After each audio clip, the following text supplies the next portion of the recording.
नाजरीन, आपको याद ही होगा कि कुछ दिन पहले साबिक वज़ीर आज़म और जनता दल सेकुलर के सबसे सीनियर रहनुमा एच.डी. देवेगौड़ा ने जनता परिवार के एक होने का इशारा दिया था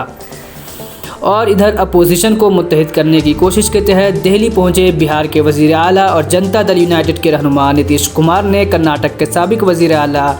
और जनता दल सेकुलर रहनुमा कुमारस्वामी से काफ़ी पुरजोश मुलाकात की और मिलते ही नीतीश कुमार ने कुमारस्वामी को गले से लगा लिया। बताते चले कि बिहार में भाजपा का साथ छोड़कर राष्ट्रीय जनता दल के साथ हुकूमत बनाने के बाद से नीतीश कुमार भी 2024 लोकसभा के लिए अपोजिशन को मुत्तहिद करने की कोशिश में लग गए हैं। इसी सिलसिले में गुज़श्ता दिनों तेलंगाना के वज़ीर आला और टीआरएस रहनुमा केसीआर ने भी बिहार पहुंचकर नीतीश व लालू से मुलाकात की थी, जिसके बाद नीतीश कुमार दीगर रहनुमाओं से मिलने दिल्ली पहुंच गए और इब्तदाई तौर पर कांग्रेस के साबिक सदर व रहनुमा राहुल गांधी और जेडीएस रहनुमा कुमारस्वामी से मुलाकात की।